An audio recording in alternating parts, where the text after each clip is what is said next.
Good evening, Your Excellencies, Your Highnesses, distinguished ladies and gentlemen.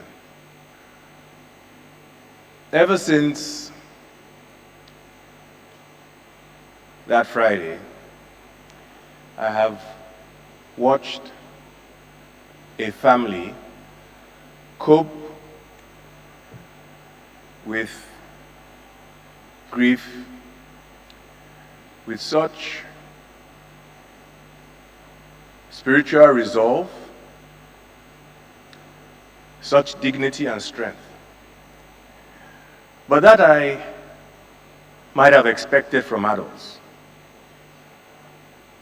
But from Tochi, David, Hannah, and Okachi, and the responsibility that all of us as adults in their lives have, and the fears about how difficult this time would be. You children have been truly amazing.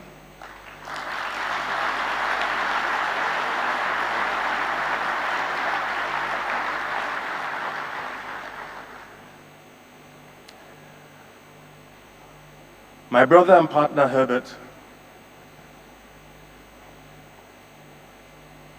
spoke publicly about his belief that time waits for no one.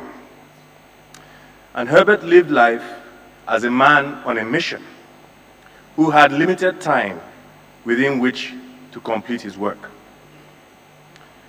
The fierce urgency of now drove him to pursue and attain heights of excellence that match the best of the best across the world.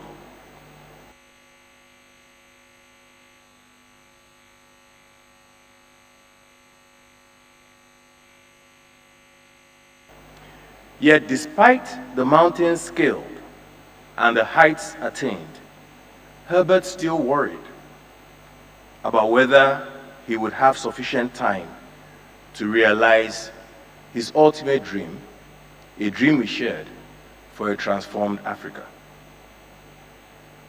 February 9th, 2024, the day Herbert Chizoba Chizia Bimbo died, along with 2 pilots, was a terrible and tragic day for us all.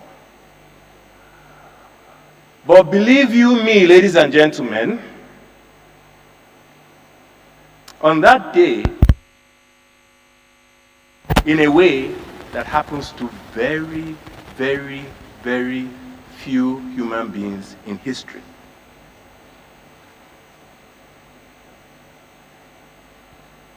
as the breaking news of this tragic accident reverberated across the world, time stood still in honor of Herbert Wigwe.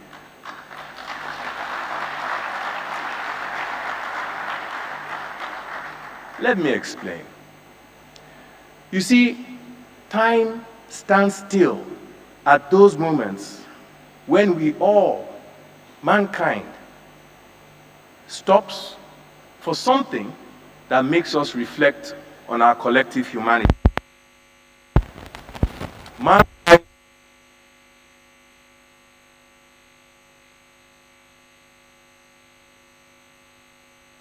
marched to Washington when Martin Luther King said, "I have a dream." And the world stopped to understand what this dream was all about, and has not been the same again.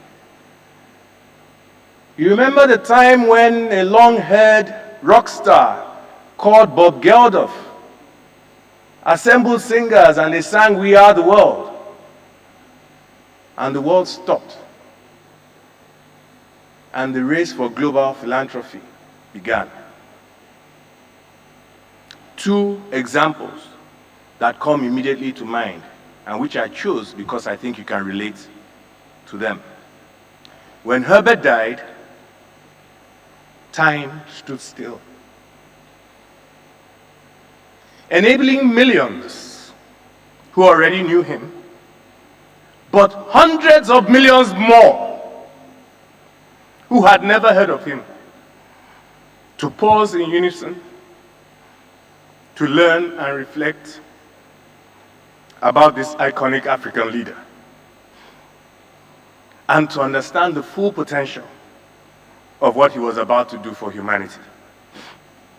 The breaking story was a wave felt around the world as the news hit mobile phones, TV screens, computers. From north to south and east to west, millions of people went onto the internet, searching and examining, reading and watching, to find out just who is this man, Herbert Wigwe. And time stood still, because God wanted the world to know and to understand who his son, Herbert Wigwe, was and is, and what he truly represents. And so, they learned about his early life and formative years. They learned about his family life, his kids, his siblings, his parents. They learned about his professional exploits and philanthropy.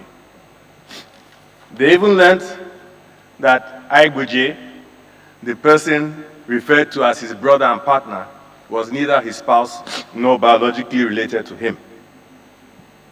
Most importantly, they learned that this man, Herbert Wigwe, is proof that Africa is still capable of producing outstanding men and women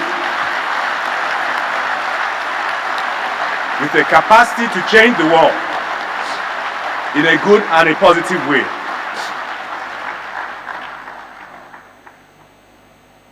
Tochi, Hannah, David, tell Okachi that Uncle Aigboje said, there are moments and there are moments. This is a moment. Herbert was committed to building an African continent where men and women can aspire and live to their full potential. He isn't the only person committed to this objective, but there are very few people in the world whose life and legacy illuminate this commitment the way Herbert Wigwe has. Some have told me in the last few months, Herbert was very concerned about the state of our nation and our continent.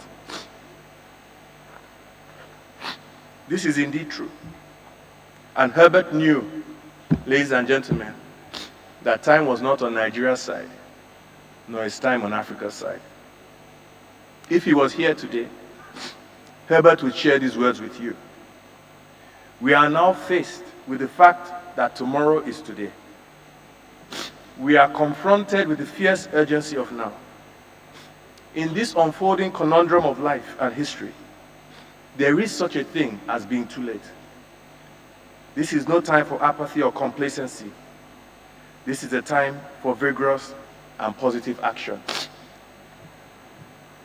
Herbert's purposeful legacy lies in what he was about to embark on. A collaborative commitment to building an African continent we will all be proud of. In memory of Herbert, let the work begin now. Thank you all for coming to honor my brother.